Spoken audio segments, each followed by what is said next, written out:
శృతిస్మృతిపురాణానాం ఆలయం కరుణాలయం నమామి భగవత్పాదం శంకరం లోకశంకరం వసుదేవసుతం దేవం కంసచాణూరమర్ధనం దేవకీ పరమానందం కృష్ణం వందే జగద్గురుం. ఈ యుద్ధ ప్రారంభంలో నేను ఎవరితో యుద్ధం చెయ్యాలో, ఎవరు ఇక్కడ యుద్ధం చెయ్యాలని కోరుకుంటున్నారో, దుర్బుద్ధి గల దుర్యోధనుడికి యుద్ధమందు ప్రీతిని కలగచెయ్యాలని ఎవరెవరు యుద్ధానికి ఇక్కడికి వచ్చి చేరి ఉన్నారో వారిని నేను చూడాలి అన్నాడు అర్జునుడు. ఇలా అర్జునుడు ఉత్సాహం ఇమిడిపోయి ఉంది. అతని హృదయము ఉత్సాహంతో పొంగి ఉంది. కన్నులు వికసించాయి, భుజాలు కండరాలు వ్యాపించుకున్నాయి. ప్రతిపక్షంలో నిలిచిన 11 అక్షౌహిణీ సేనలో అదే పనిగా ఎంచిన అర్జునుడు లాంటి ఉత్సాహశీలైన వీరుని వేలుతో నిర్దేశించడానికి కూడా కుదరని పని అని అయింది. ఇప్పుడు రథం ఇరు సేనల మధ్య నిలపడం, అర్జునుడు ఒక్కసారి శత్రు సైన్యంపై తన దృష్టి పెట్టడం, అర్జునా ఇక్కడ ఉన్న కౌరవ సైన్యం చూడని కృష్ణుడు చెప్పడం అనేది ఇప్పుడు అవుతున్నది. సంజయ ఉవాచ ఏవముక్తో వృషీకేశో గుడాకేశేన భారత సేనయోరుభయోర్మధ్యే స్థాపయిత్వా రథోత్తమం భీష్మద్రోణ ప్రముఖతః సర్వేషాం చ మహీక్షితాం ఉవాచ పార్థ పశ్యైతాన్ సమవేతాన్ కురూనితి. సంజయుడు ఇలా చెప్పాడు ధృతరాష్ట్రుడికి. ఏమనంటే, ఓ ధృతరాష్ట్ర, ఇలా అని గుడాకేశుడు చెప్పగా, గుడాకేశః అంటే అర్జునుడు, నిద్రయా ఈశః నిద్రను జయించేవాడు అంటే ఈశ అంటే శాసించేవాడు, నిద్రను శాసించేవాడు జయించేవాడు అని అర్థం. అలాంటి గుడాకేశుడు అని అర్జునుడి పేరు. ఇలా అని అర్జునుడు చెప్పగా ఋషికేశుడైన శ్రీకృష్ణుడు 2 సైన్యాలకి మధ్యలో శ్రేష్టమైన రథాన్ని నిలబెట్టాడు. ఋషికేశ్ అనేది ఇంకొక 2 అధ్యాయంలో వస్తుంది, అప్పుడు చెప్తాం. 2 సైన్యాలకి మధ్యలో శ్రేష్టమైన రథాన్ని నిలబెట్టాడు. నిలబెట్టి భీష్మ ద్రోణులు మరియు సమస్త రాజుల యందు ఆ ఉత్తమమైన రథాన్ని నిలిపాడు. నిలిపి, ఓ పార్థ, ఇదిగో ఇక్కడ చేరి ఉన్న కౌరవుల్ని ఒక్కసారి చూడు అన్నాడు. శ్రీకృష్ణ భగవానుడు చెప్పాడు. ధృతరాష్ట్రుడిని భారత అని సంబోధించి సంజయుడు తెలిపాడు. భారత అని. ఇక్కడ అర్జునుడు ప్రధానంగా భీష్మద్రోణులతో యుద్ధం చెయ్యాలి, అంతే కదా. కనుక శ్రీకృష్ణుడు సహజంగానే అర్జునుడు వాళ్ళిద్దరినీ చూడగలిగే విధంగా రథాన్ని అక్కడ నిలిపాడు. వాళ్ళిద్దరూ భీష్ముడు ద్రోణులతో చెయ్యాలి. వీళ్ళిద్దరూ శత్రు సైన్యానికి దుర్యోధనుడికి ముఖ్యమైన వాళ్ళే కాకుండా పాండవులకి కూడా చాలా ముఖ్యమైన వాళ్ళు, ఆదరణీయులు. ఎవరు? భీష్మ ద్రోణులు. ద్రోణుడు అర్జునుడికి ధనుర్విద్యా గురువు.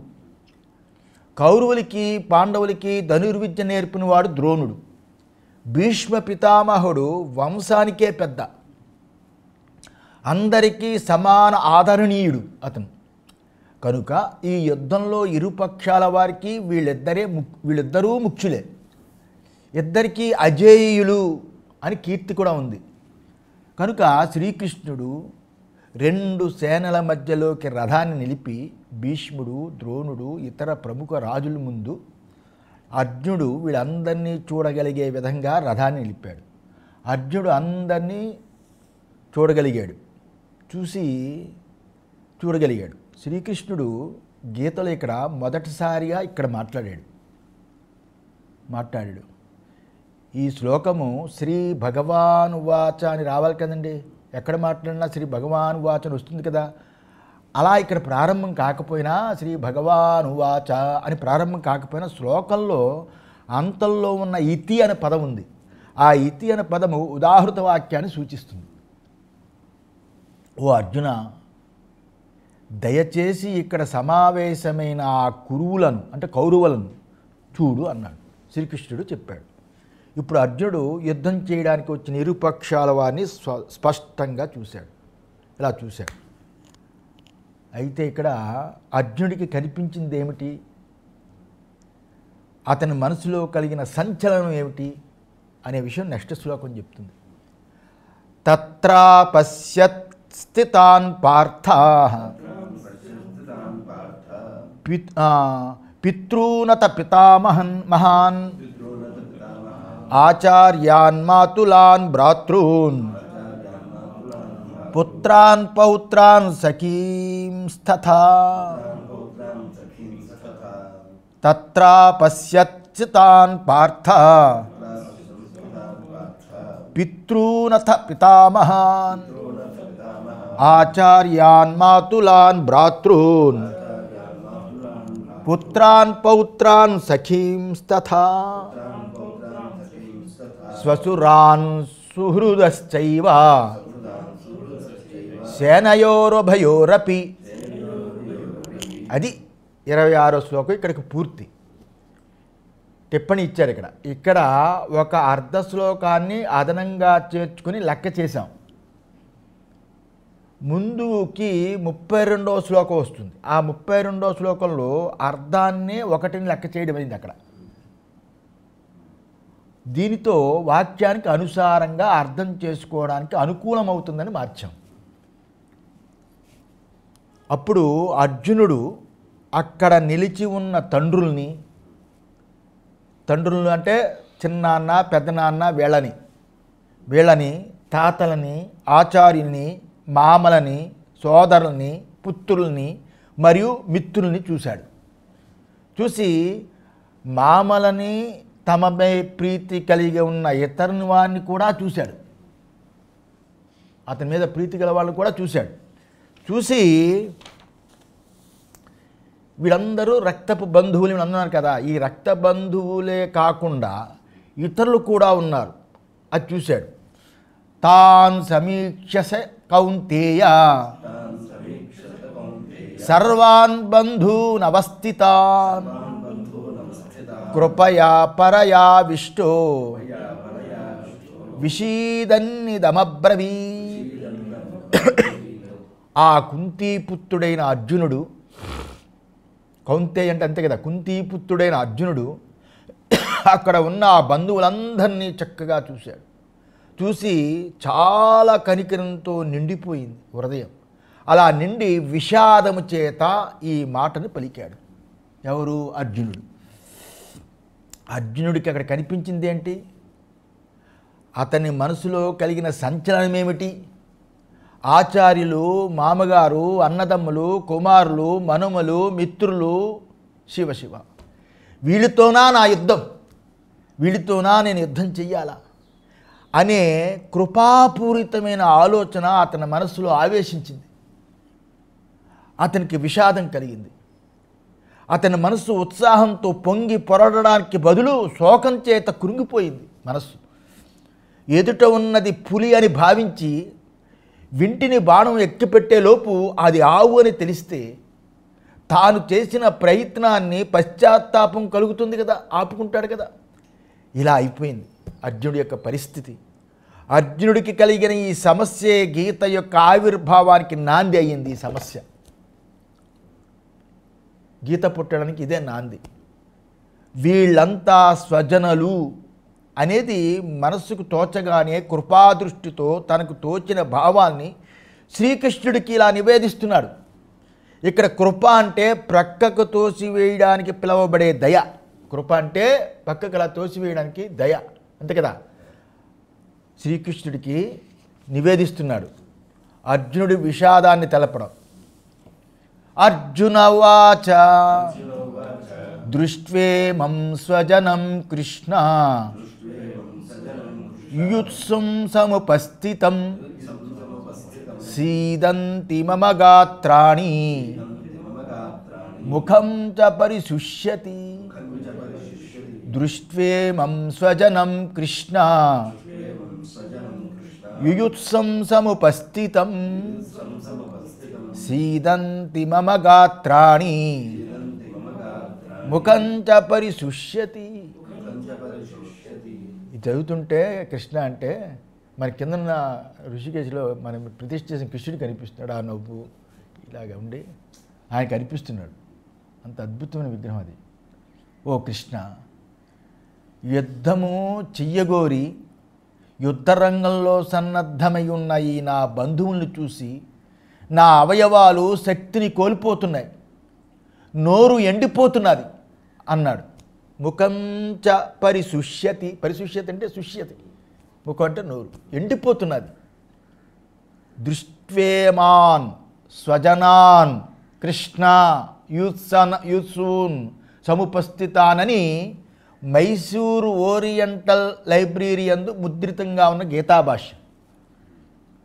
2 సైన్యాలలో యుద్ధ సన్నద్ధులై ఉన్న తన వాళ్ళ దర్శనము అర్జునుడు హృదయంలో దయ ముంచెత్తింది. అతని అవయవాలు శిథిలమై శక్తిని కోల్పోయాయి. అవన్నీ వాటి కార్యాలు నిర్వర్తించే అభిరుచినే కోల్పోయినట్లు తోచింది అర్జునుడికి. అతని చేతులు కాళ్ళు ఎటువంటి కదలికలైనా చేయడానికి ఇష్టపట్టలేదు. అది అర్జునుడు పరిస్థితి. ఇంకా చెబుతున్నాడు, వేపదుశ్చ శరీరే మే రోమహర్షశ్చ జాయతే గాంధీవం స్రంసతే హస్తాత్ త్వచ్చైవ పరిదహ్యతే.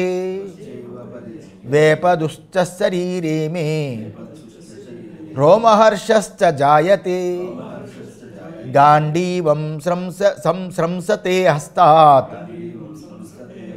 త్యక్చైవ పరిదహ్యతే. కృష్ణ, నా శరీరంలో వణుకు పుడుతున్నది, వెంట్రుకలు గుగురుపాటు పడుతున్నాయి, అంటే నిక్కపడుస్తున్నాయి వెంట్రుకలు. నా చేతి నుండి గాంధీవం జారిపోతుంది. గాంధీవం స్రవంతతే హస్తాత్, నా చేతి నుండి గాంధీవం జారిపోతుంది. త్వచ్చైవ పరిదహ్యతే, నా చర్మం ముడుచుకుంటున్నది నా చర్మం. ఇలా వర్ణించడం వల్ల మనం అర్జునుడు పరిస్థితి అవగాహన చేసుకోగలుగుతాం. అంతే కదా, చేసుకోగలుగుతాం. అర్జునుడే స్వయంగా తన పరిస్థితిని శ్రీకృష్ణుడికి వర్ణించి చెప్తున్నాడు. శ్రీకృష్ణుడు రథాన్ని నిశ్చలంగా అక్కడ నిలబెట్టాడు. నిలబెట్టి వెనుకకు తిరిగాడు, అర్జునుడి వైపులా తిరిగాడు. తిరిగి అర్జునుడి వైపు చూస్తూ అతని మాటలన్నీ విన్నాడు. గీతలో తరువాత వాళ్ళిద్దరి మధ్య యథార్థమైన సంవాదం ప్రారంభమైనప్పుడు శ్రీకృష్ణుడు తన ఉపవేశ స్థితిని మార్చి, ఉపవేశం అంటే కూర్చున్న స్థితిని మార్చి పూర్తిగా వెనుదిరిగి అర్జునుని అభిముఖమై బోధిస్తాడు. ఇప్పుడు ఇలా చూశాడు, ఆయన మాట్లాడుతున్నాడు. చూసి 30వ శ్లోకం, నచ శక్నోమ్యవస్థాతుం భ్రమతీవ చ మే మనః నిమిత్తాని చ పశ్యామి విపరీతాని కేశవ. నచ శక్నోమ్యవస్థాతుం భ్రమతీవ చ మే మనః నిమిత్తాని చ పశ్యామి విపరీతాని కేశవ. నాకు నిలబడడానికి కూడా కాకుండా ఉంది, అంటే నిలబడడానికి కూడా నాకు ఓపిక లేదు, కాకుండా ఉంది. నా మనస్సు కూడా భ్రమిస్తున్నది. ఓ కేశవ, మనకు విరుద్ధమైన శకునాలు కూడా కనబడుతున్నాయి. రాజులు కదా, మనము అంటారు కదా, మనకి విరుద్ధమైన శకునాలు కూడా కనబడుతున్నాయి. నచ శ్రేయోను పశ్యామి హత్వా స్వజనమాహవే నకాంక్షే విజయం కృష్ణ నచ రాజ్యం సుఖాని చ. నచ శ్రేయోను పశ్యామి హత్వా స్వజనమాహవే నకాంక్షే విజయం కృష్ణ నచ రాజ్యం సుఖాని చ. నాకు నిలబడడానికి కూడా కాకుండా ఉందని అయింది కదా. బంధువుల్ని యుద్ధంలో సంహరించడంలో నాకేమి శ్రేయస్సు ఏమీ కనిపించడం లేదు. బంధువులందరినీ యుద్ధంలో గెలవాలా? ఈ గెలిపించడం వల్ల, ఈ సంహరించడం వల్ల నాకేం శ్రేయస్సు కలుగుతుంది? ఏది కనిపించడం లేదు.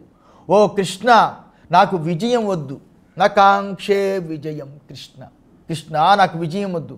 నచరాజ్యం సుఖానిచ, రాజ్యం కానీ భోగం కానీ ఏది వద్దు, ఏది వద్దు. కిమ్నో రాజ్యేన గోవింద కిం భోగైర్జీవితేన వా, కిమ్నో రాజ్యేన గోవింద కిం భోగైర్జీవితేన వా. ఇది 32వ శ్లోకం. దీన్ని పూర్తవుతుంది, అక్కడ కట్ చేశారు సజ్జన స్వామి. ఓ గోవింద, మాకి రాజ్యంతో కానీ భోగంతో కానీ జీవితంతో కానీ ప్రయోజనం ఏముంది? ఏం ప్రయోజనం ఉంది? అందరు పోతే. అర్జునుడు తనకు రాజ్యమే అక్కర్లేదన్నాడు. ఇక్కడ రాజ్యం లేకపోతే అతడు కష్టాలు అనుభవించాలి కదా. అర్జునుడు రాజ్యమే అక్కర్లేదన్నాడు. రాజ్యం లేకపోతే మళ్ళీ కష్టాలు అనుభవించాలి. దుర్యోధనుడు ఊరుకోడు. తిరిగి అడవులకి పోవాలి. దుర్యోధనుడు ఏనాటికి తన రాజ్యంలో అతను ఉండనీయుడు అర్జునుణ్ణి. ఇక ఇల్లు కూడా ఇవ్వడానికి నిరాకరించడం ద్వారా, నిరాకరించాడు కదా, ఇల్లు కూడా ఇవ్వడానికి నిరాకరించడం ద్వారా దుర్యోధనుడు విషయాన్ని ఇంతకు పూర్వమే స్పష్టం చేశాడు. అయితే రాజ్యాధికారం వల్ల లభించే సుఖాలు భోగాలు లేకుండగా దారిద్ర్య దుఃఖంతో నిండిన జీవితంలోకి తిరిగి ప్రవేశించడానికి సిద్ధంగా అర్జునుడు ఉన్నాడా? ఇక్కడ ఉన్నాడా? అలాంటి దారిద్ర్య దుఃఖంతో నిండిన ఆ జీవితంలో ప్రవేశించడానికి సిద్ధంగా ఉన్నాడా? అర్జునుడు తనకి విజయము, రాజ్యము, సుఖాలు, భోగాలు ఏమీ వద్దన్నాడు. విజయం లేకుండా రాజ్యం రాదు. ఇప్పుడు అర్జునుడికి ఈ రెండిటితో పని లేదు. రాజ్యము అక్కర్లేదు, విజయం అక్కర్లేదు అన్నాడు. రాజ్యము లేకుండా భోగాలు ఉండవు. అర్జునుడు వాటిని కూడా కోరడం లేదు. అయితే అతడు కాంక్షించింది ఇక్కడ ఏమిటి కోరుకుంటున్నాడు అడిగితే అక్కడ జవాబు లేదు. కారణం ఏంటి? అతనికే తెలియదు, అర్జునుడికే తెలియదు. ఏది ఏమైనా లెక్క చేయని స్థితిలో ఆయన ఉన్నాడు అర్జునుడు. రాజ్యం వల్ల లాభమేమిటి అని అతడు ప్రశ్నించాడు కృష్ణుణ్ణి. ఏమి లాభం? ఈ భోగాల వల్ల మనకి లాభమేమిటి? జీవించడం వల్ల కూడా ఏమి లాభం? ఏమీ లేదు అని తన బంధువులనే సంహరించి అతడు ఏం పొందుతాడు? బంధువుల్ని చంపి రాజ్యాన్ని సంపాదిస్తే అదేమీ రాజ్యం? ఈ బేరం వివేకరహితమైనది అని అర్జునుడి యొక్క భావం. ఈ విధంగా అర్జునుడు విజయము, రాజ్యము, జీవితం కూడా వృధాయే అని వాదించాడు. ఎందుకంటే 33 ఏషామర్దే కాంక్షితం నో రాజ్యం భోగాః సుఖాని చ త ఇమేవ స్థిత యుద్ధే ప్రాణాం త్యక్త్వా ధనాని చ. ఏషామర్దే కాంక్షితం నో రాజ్యం భోగాః సుఖాని చ త ఇమేవ స్థితా యుద్ధే ప్రాణాం త్యక్త్వా ధనాని చ. ఎవరి కోసమై మనకు రాజ్యము, భోగాలు, సుఖాలు కావాలని అనిపించి వస్తుందో అటువంటి వీళ్ళే ప్రాణాన్ని, ధనాన్ని విడిచిపెట్టి యుద్ధం కోసం నిలిచి ఉన్నారు. అంతే కదా. ఎవడెవడి కోసం మనం రాజ్యము, భోగాన్ని, సుఖాన్ని కోరుకుంటామో, బంధువులు, మిత్రులు, తాతలు, వీడి వల్ల కదా సుఖాన్ని కోరుకుంటాం. అటువంటి వాళ్ళే ప్రాణాన్ని, ధనాన్ని విడిచిపెట్టి యుద్ధం కోసం నిలిచి ఉన్నారు.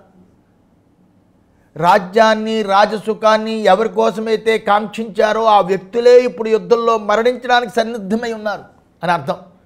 మరణించడానికి సన్నద్ధమై వచ్చారు. అర్జునుడు అనేవాడు నేను వారినే చంపబోతున్నానని అనుకున్నాడు. అర్జునుడు ఏమనుకున్నాడు? వాళ్ళందరినీ నేను వాళ్ళనే చంపబోతున్నాను అనుకున్నాడు. యుద్ధంలో విజయాన్ని సాధించాలి అంటే అర్జునుడు ఈ దుర్యోధనుడి సైన్యాన్ని పూర్తిగా నాశనం చెయ్యాలి, ఒక్కడ మిగలకుండా నాశనం చెయ్యాలి. ఆ రోజుల్లో యుద్ధం వెనుకకి తగ్గడం అనే ప్రసక్తి ఉండేది కాదు. ఆ రోజుల్లో చెప్పబోతాడు ఆ మాట శ్రీకృష్ణుడు. అలా వెనుకకి తగ్గడం ఒకవేళ కుదిరినా దుర్యోధనుడు మాత్రం అలా చెయ్యడు. దుర్యోధనుడు అలా చేయడు. అతడు రాజాదిరాజు, నిరంకుశమైన శాసకుడు. అతను తన ఆగ్రహాన్ని ఎప్పటికీ వదిలిపెట్టే మనిషి కాదు ఆ దుర్యోధనుడు. ఎవరైనా పలాయనం చిత్తగిస్తే అతన్ని వెంటాడి వెంటాడి వెంటాడి చంపేస్తాడు దుర్యోధనుడు. ఆయన మనస్థితి అలాంటిది. కనుక ఈ యుద్ధంలో వీళ్ళందరూ జీవించి ఉండడం కుదరే ఉపాయం లేదు. అర్జునుడి పక్షంలో యుద్ధం చేసేవారిలో కూడా చాలామంది తప్పక చచ్చిపోతారు. భీష్ముడు యుద్ధం చేసేటప్పుడు ప్రయోగించేది పుష్పాలు కాదు, పువ్వులు కాదు. యుద్ధంలో ద్రోణుడు శత్రులపైకి విసిరేవి పుష్పమాలలు కావు. వేలాది మంది వీరులు మరణిస్తారు భీష్ముడు ద్రోణుడు చేసిన దానికి. కనుక అర్జునుడి దృష్టిలో ఈ యుద్ధం అర్ధరహితమనిపించేసింది. వీళ్ళందరూ వాళ్ళ సంపదల్ని, భార్యల్ని, పిల్లల్ని విడిచిపెట్టి యుద్ధం చేయడానికి ఇక్కడికి వచ్చారు.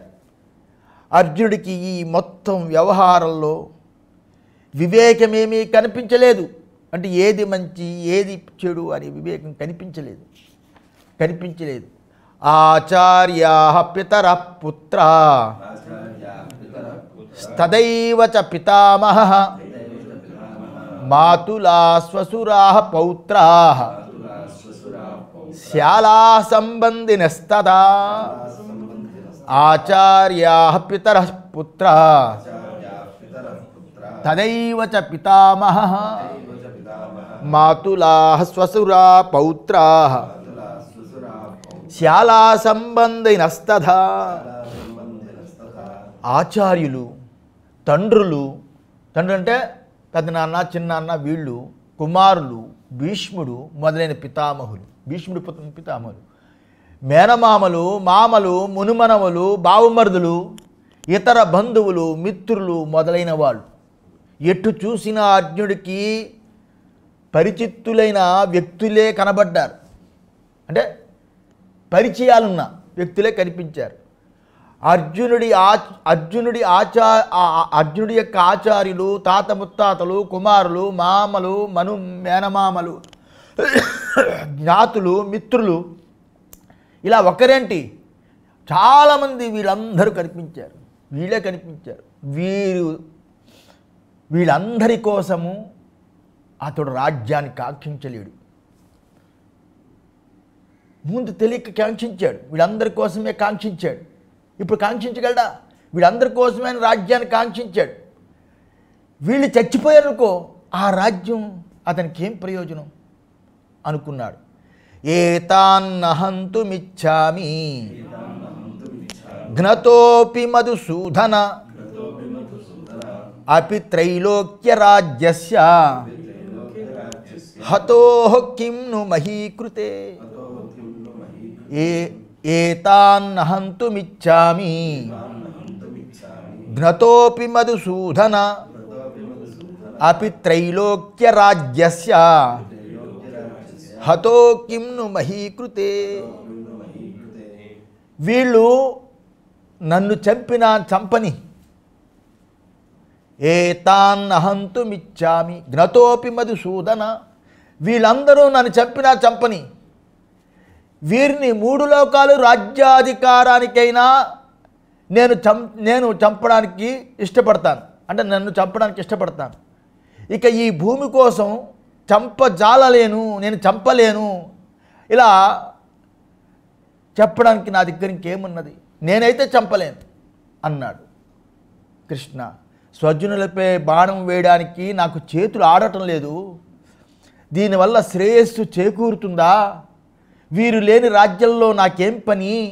స్వజనులైన మమ్ము వాళ్ళు చంపవచ్చా? వారికి పాపం రాదా అని అడగచ్చు. వాళ్ళు చంపవచ్చా? వాళ్ళకి పాపం రాదా? నువ్వే పాపం పాపం పాపం అంటున్నావు, లే వాళ్ళు చంపుతున్నారు కదా అని అనొచ్చు. కానీ వారిని ధర్మసూక్ష్మం తెలియదు, వారికి ధర్మసూక్ష్మం తెలియదు. వారి లోభం వల్ల చెయ్యరానిదంతా చేస్తున్నారు.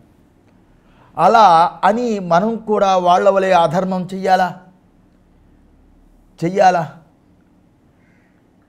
ముల్లోకాలు ఆధిపత్యం లభించేదే అయిపోయినా నేను మాత్రం యుద్ధం చేయలేను, ఇక ఈ భూమి కోసం పోరాడతానా అన్నాడు కృష్ణుడితో.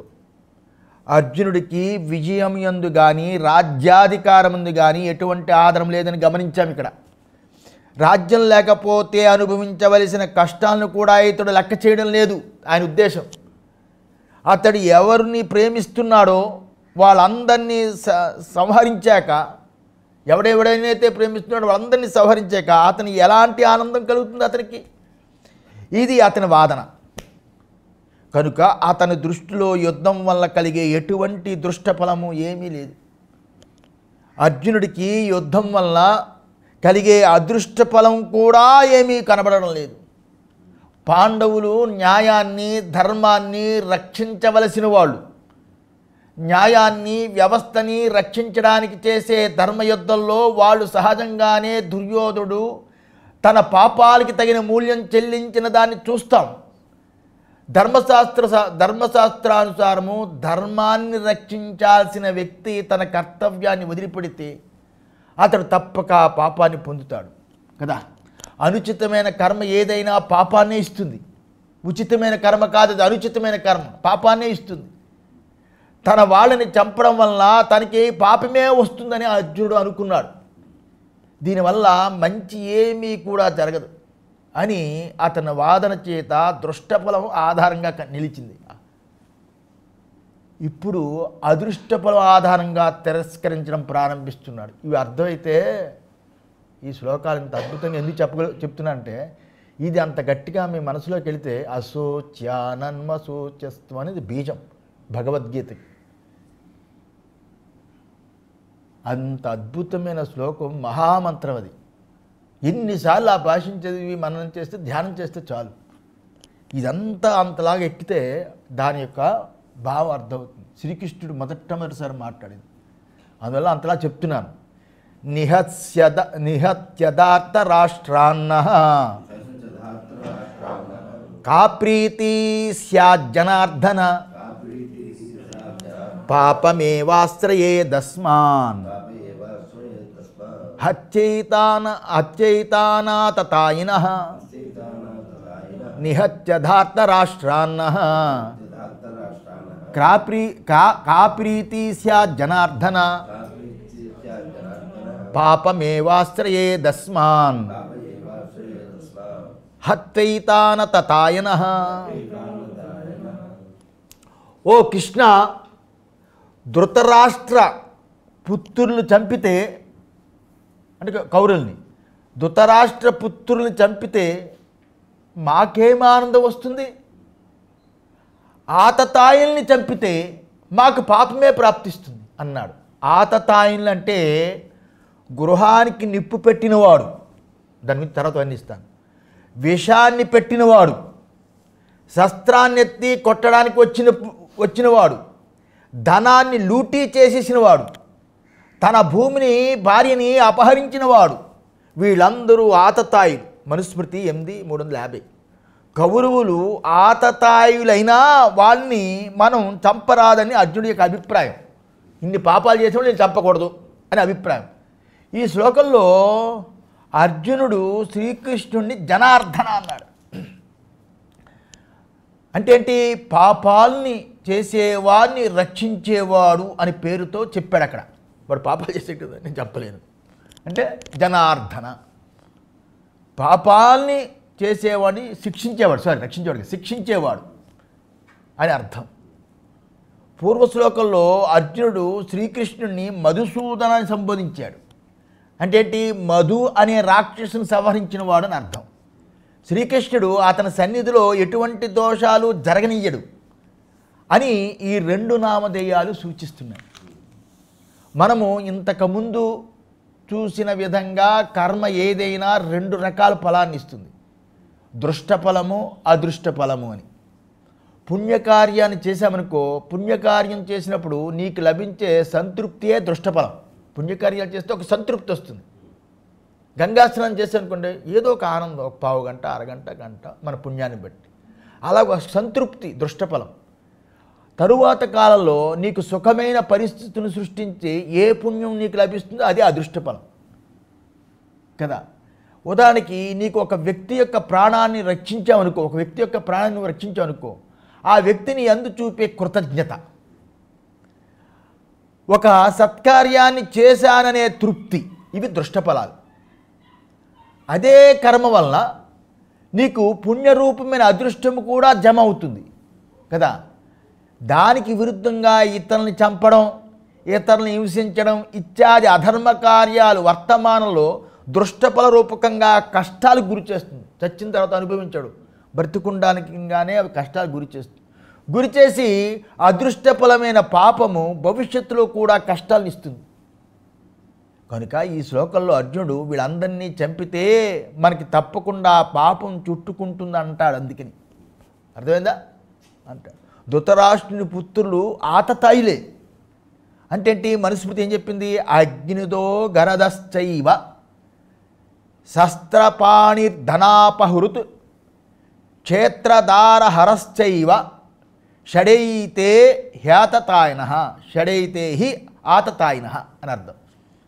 గృహానికి అగ్ని అక్కడ వచ్చిందంటే టిప్పణి గృహానికి టిప్పణి నెంబర్ ఇచ్చారు.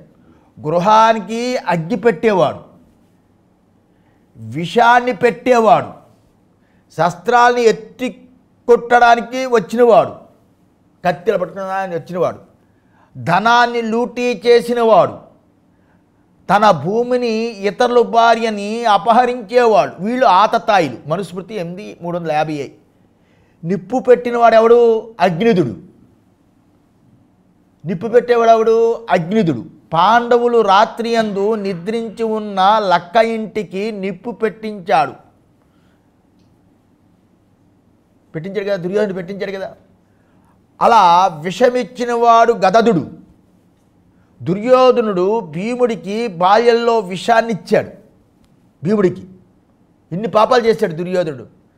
నీ చేతిలో శస్త్రం లేనప్పుడు శస్త్రములతో దాడి చేయడానికి శస్త్రోన్మత్తుడు. ఇతరుల ధనాన్ని శస్త్రోన్మత్తుడు. ఇతరుల ధనాన్ని అంటే సంపదను అపహరించేవాడు ధనాపహుడు. దుర్యోధనుడు పాండవుల సంపదను అపహరించాడు. ఇతరుల భూమిని ఆక్రమించుకునేవాడు క్షేత్రహరుడు. పాండవుల రాజ్యాన్ని ఆక్రమించి వారికి ఒక చిన్న భూఖండము కూడా వాడికి ఇవ్వలేదు. ఇన్ని పాపాలు చేశాడు. ఇతరుల భార్యని బలత్కారంగా అపహరించేవాడు ఎవడు? వాడు దారహరుడు. దుర్యోధనుడు వాళ్ళ భార్య అయిన ద్రౌపదిని కూడా అవమానించాడు. దుర్యోధనుడు ఈ 6 పాపాలు చేశాడు. కనుక వీళ్ళు ఆతతాయిలు, ఈ పాపాలు చేసేవాడు. ఆ రాజ్యంలో చలామణిలో ఉన్న న్యాయరీత్యా అతడికి ఉరిశిక్ష వెయ్యాలి. ఇలాంటి నేరాలకి ఆ కాలంలో న్యాయస్థానంలో పునర్విచార ప్రార్థన అంగీకరించేవారు కాదు.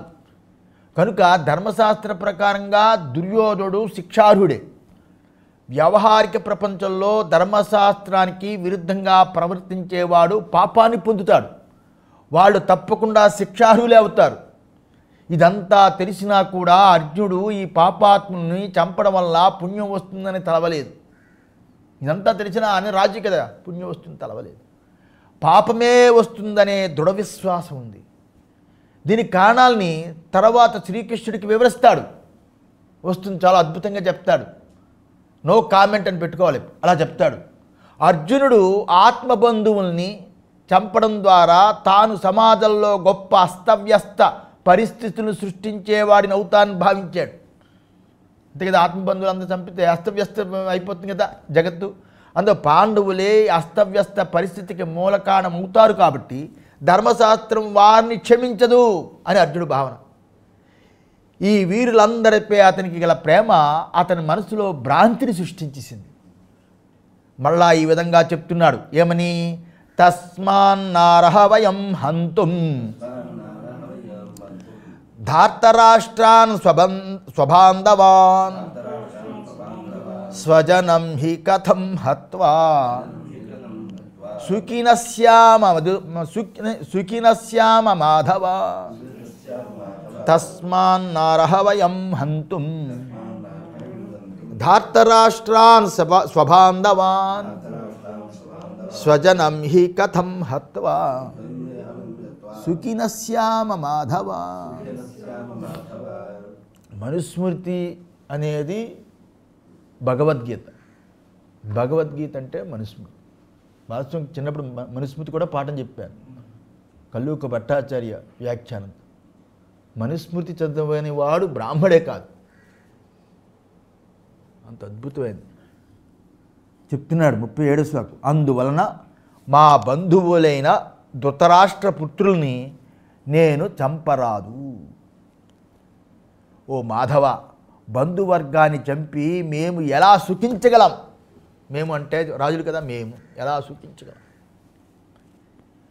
మధుసూదన, జనార్దన అని సంబోధించి అర్జునుడు శ్రీకృష్ణుడితో వీళ్ళందరినీ మేము చంపదగని బంధువులై ఉన్నారు అని చెప్పాడు కృష్ణుడు. అర్జునుడు, నీవు మధుసూదనుడవు, జనార్దునుడవు, నీవు పాపాలని శిక్షించేవాడివి, రాక్షసుల్ని శిక్షించేవాడివి. కానీ వాళ్ళెవ్వరూ నీకు పరిచితులు కారు, అపరిచితులు, నీకు పరిచితులు కారు. కానీ నా పరిస్థితి దీనికి పూర్తిగా భిన్నమైంది కదా. వీళ్ళందరూ నా బంధువులు. ఈ బంధువులు అందరూ నశించిన తరువాత విజయోత్సవాలు పాలు పంచుకోవడానికి ఎవరైనా మిగులుతారా? ఎవ్వడు మిగలడు. ఈ విధంగా అర్జునుడు తాను ఎదుర్కొనవలసిన సమస్యను శ్రీకృష్ణుడు ఎదుర్కొన్న సమస్య కంటా వేరైనదని అభిప్రాయంతో తెలిపాడు. ఇంకా అర్జునుడు చెబుతున్నాడు, యజ్జప్యేతేన పశ్యంతి లోభోపహత చేతసః కులక్షయకృతం దోషం మిత్రద్రోహే చ పాతకం యజ్జప్యేతేన పశ్యంతి లోభోపహత చేతసః కులక్షయకృతం దోషం మిత్రద్రోహే చ పాతకం. లోభంచే వినాశనం చెయ్యదగిన హృదయం గల వీరు, అంతే కదా, లోభము చేత వినాశం చెయ్యబడిన హృదయం గల వీళ్ళు వంశనాశనం వల్ల, మిత్రద్రోహం చేయడం వల్ల కలిగే పాపాలని పరిగణించకపోయినప్పటికీ అని అర్థం. ఇక్కడ ఇలా చెప్పడం కానంటే ముందు ఇది చెప్పాలి. ఏమంటే శ్రీకృష్ణుడు ఇలా చెప్పచ్చు, ఓ అర్జునా, నేను ఇప్పుడు చదివింది అర్థం చెప్పింది మర్చిపోండి. ముందు ఇది శ్రీకృష్ణుడు ఇలా అనుకోవచ్చు, ఓ అర్జున, ఈ స్వజనుల వాదము, ఆత్మబంధువులనే వాదము దుర్యోధనుడు కూడా అన్వయిస్తుంది కదా, నీకు ఒక్కడికే కాదు కదా, అవునా కాదా? ఈ సమస్య నీకు ఒక్కడిదే కాదు. కానీ దుర్యోధనుడు నిన్ను తన వారిలో పరిగణించడు, అది ఒక ప్రాబ్లం. అతడు నిన్ను శత్రువుగా భావిస్తాడు. అతడు ఈ రాజ్యంలోని ఒక చదరపు అంగుళం నేల కూడా నీకు ఇవ్వడు. అతడు నిన్ను స్వజనంలో ఒక్కడిగా చూడ్డు. నీవేదో గ్రహాంతరముల నుండి ఊడిపడిన దురాక్రమణదారుడు అన్నట్లు అతడు నిన్ను అలా కఠినంగా చూస్తాడు. ఇలాంటి స్థితిలో నీవు చెప్పే ఈ స్వజనవాదం యొక్క వాస్తవిక అర్థం ఏమిటి? దుర్యోధనుడికి భావన లేదు కనుక ఈ స్వజన భావన నిరర్ధకం నీ దగ్గర ఉన్నది. దుర్యోధనుడు కూడా అలా భావిస్తే ఈ యుద్ధమే ఉండేది కాదు కదా. మీరు అతనికి ఎన్నో అవకాశాలు ఇచ్చారు. మీరు ఒక గ్రామాన్ని స్వీకరించడానికి కూడా సిద్ధపడ్డారు. మీరంటే పాండవులందరూ, మీ అన్నదమ్ములందరూ ఎన్నో అవకాశాలు ఇచ్చారు. కనీసం ఒక గ్రామాన్ని స్వీకరించడానికి కూడా సిద్ధపడ్డారు. కానీ ఒక గ్రామమైనా ఇవ్వడానికి ఇష్టపడ్డా? లేదు కదా. కనుక సమస్య ఏముంది? ఇది ధర్మాధర్మాలకు సంబంధించిన సరళమైన ప్రశ్న. సమస్య ఉంది ఇక్కడ. మీరు ధర్మాన్ని, న్యాయాన్ని, వ్యవస్థని రక్షించవలసిన వాళ్ళు. మీరు ఇటువంటి అన్యాయాన్ని ఉపేక్షించకూడదు అని అర్జునుడు ఇలా చెప్పవచ్చు. దానికి ఈ శ్లోకం. యజ్జప్యేతేన పశ్యంతి లోభోపహత చేతసః కులక్షయకృతం దోషం మిత్రద్రోహే చ పాతకం. లోభముచే వినాశము చెయ్యగన హృదయం గల వాళ్ళు వీరు వంశనాశనం చేత మిత్రద్రోహం చేయడం వల్ల కలిగే పాపాలను పరిగణించకపోయినప్పటికీ వాళ్ళు అలా ఆయన అనుకుంటే దానికి ఆ జవాబు చెప్పారు. అలాగా పాపాలను వాళ్ళు పరిగణించకపోయినప్పటికీ అని అర్జునుడు చెబుతున్నాడు ఈ రకంగా. ఏమని? ఈ ధృతరాష్ట్రుని హృదయాలు అంటే కౌరవుల యొక్క హృదయాలు దురాశతో నిండి ఉన్నది. లోభం దురాశతో నిండి ఉన్నది, దురాశతో నిండి నాశనమై ఉన్నది. అందుకే వాళ్ళు ధర్మాధర్మాల మధ్య గల తేడాని వివేకం చేసుకోలేకపోతున్నారు అని అర్జునుడు చెప్తున్నాడు. దుర్యోధనుడు సహజంగా చెడ్డవాడు కాదు, దుర్యోధనుడు సహజంగా చెడ్డవాడు కాదు, దురాశయే అతని సమస్య. ఆయన పరిపాలన చాలా అద్భుతమైన పరిపాలన, కానీ దురాశయే అతని సమస్య. ఈ దురాశ చేతనే అతని వివేకము ధర్మబద్ధత అన్నీ నశించిపోయింది. అందుకే అతడు ఈ యుద్ధము చేత జరగబోయే మహా వినాశనాన్ని, తన బంధువులను నశింపచేయడంలో గల మహాదోషాన్ని చూడడం లేదు. దురాశ చేత, దురాశ దుఃఖానికి చేటు అని అంటారు. కనుక ద్రోహము అంటే బంధువుల్ని మిత్రుల్ని మోసం చేయడం వల్ల పాపం వస్తుందని అది తెలుసుకోవడం లేదు. ఈ శ్లోకంలో మిత్ర అనే పదం వచ్చింది. ఆ మిత్ర పదానికి జ్ఞాతులు, బంధువులు, స్నేహితులు అని అర్థం. ఎందుకదా మిత్రాని? మిత్రద్రోహే చ పాతకం. ఇక్కడ జ్ఞాతులు, బంధువులు, స్నేహితులు అని అర్థం. దుర్యోధనాదుల అజ్ఞానానికి నిరక్షరాస్యత కాదు, అంటే చదువులేనితనం కాదు. ఎందుకంటే వాళ్ళు చాలా విద్యావంతులు ఈ దుర్యోధనాలు. అయితే ధర్మాధర్మ వివేచనకి చదువు అక్కర్లేదు కదా. ఈ రెండిటికి గల తేడా చదువుకోని వాడికి కూడా తెలుస్తుంది, ధర్మాధర్మముల యొక్క విచక్షణ. ఈ శ్లోకంలో అర్జునుడు ప్రస్తావించిన దుర్యోధనాదులు యోగ్యమైన రీతిలో పెంచబడిన వాళ్ళే కదా. దుర్యోధనాదులు యోగ్యమైన రీతిలో వాళ్ళు కూడా పెంచబడిన వాళ్ళే కదా. వారేమీ నేరస్తులు బస్తీలో పెరగలేదు, వాళ్ళు వీళ్ళతోటే చదువుకున్నారు. కానీ వాళ్ళందరూ బాల్యం నుండి రాజభవనంలో ఉపాధ్యాయుల చేత శిక్షణతో పెరిగారు వాళ్ళందరూ. అయితే వాళ్ళ అజ్ఞానానికి కారణం ఏమిటి? లోభం వారిని ఆవేశించడమే దానికి కారణం, దురాశ. అటువంటి దురాశ అనే లోభం వారి యొక్క వివేకాన్ని, బుద్ధిని బలంగా దొంగలించింది. ఈ లోభం వల్ల వాళ్ళు కలిగిస్తున్న వినాశనాన్ని వాళ్ళు చూడలేకపోయిన గుడ్డి వాళ్ళై ఉన్నారు. అలాంటి వాళ్ళు కథం నజ్ఞేయమస్మాభిః పాపాదస్మాన్ నివర్తితుం కులక్షయకృతం దోషం ప్రవస్యద్భిర్జనార్దన. కథం నజ్ఞేయమస్మాభిః పాపదస్మాన్ నివర్తితుం కులక్షయం కృతం దోషం ప్రవస్యద్భిర్జనార్దన. జనార్దన, కులనాశనంతో కలిగే చెడుని తెలిసి ఉన్న మనము, కులనాశనంతో కలిగే చెడుని తెలిసి ఉన్న మనము ఈ పాపకృత్యం నుండి వెనుదిరగవాలి అని ఎందుకు తెలుసుకోకూడదు? అంతే కదండి, కులనాశనంతో చెడు జరుగుతుంది కదా. అలా మనకు తెలిసి ఉన్న మనం ఈ పాపకృత్యం నుండి ఎందుకు వెనుక తిరగకూడదు, అంటే వదిలికూడదు ఎందుకు ఈ యుద్ధాన్ని అంటున్నాడు. అంటే ఏంటి? మనకి సంప్రాప్తి కాబోయే పాపాన్ని మనము చూడగలుగుతున్నాం, ఇక్కడ కనిపిస్తుంది నాకు అని అర్జునుడు శ్రీకృష్ణుడితో చెప్తున్నాడు. ఇది గుర్తించిన తరువాత కూడా ఈ మహాపాపం నుండి నివృత్తి కాకుండా మనం ఎలా ఉండగలం అని అర్జునుడి ప్రశ్న. ఇప్పుడు ఉన్న పరిస్థితిలో వాళ్ళు యుద్ధం నుండి ఉపసంహరించుకోవడం తప్ప మరి ఏ మార్గం ఉంది? ధర్మాన్ని రక్షించుకోవడం కోసమే కులనాశనమైన, కులం అంటే కుటుంబం, ఇక్కడ కులం అంటే కుటుంబం, కుటుంబనాశనమైన అంగీకరించవలసిందే కదా. అంటే ధర్మాన్ని రక్షించుకోవడం కోసం కుటుంబం అనేది నాశనమైపోయినా దాన్ని అంగీకరించాల్సిందే అని శ్రీకృష్ణుడు మళ్ళా వాదించే అవకాశం ఉంటుందేమో అని అర్జునుడు ఆలోచించాడు. కుటుంబం నాశనమైనా పర్లేదు, ధర్మాన్ని రక్షించాలి అని కృష్ణుడు చెప్తాడేమో, అలా అంటాడేమో అని ఊహించి అర్జునుడు తన వాదాన్ని మళ్ళా చెప్తున్నాడు. కులక్షయే ప్రణశ్యంతి కులధర్మా సనాతన ధర్మే నష్టే కులం కృత్స్నం అధర్మోభి భవిష్యతి. కులక్షయే ప్రణశ్యంతి కులధర్మా సనాతనా ధర్మే నష్టే కులం కృత్స్నం అధర్మోభి భవిష్యతి. కులము నాశనమైపోతే చాలా కాలం నుండి వచ్చి ఉన్న కులధర్మాలు నాశనమైపోతాయి కదా. పరంపర, కులధర్మాలు అనే పరంపర నాశనమైపోతుంది.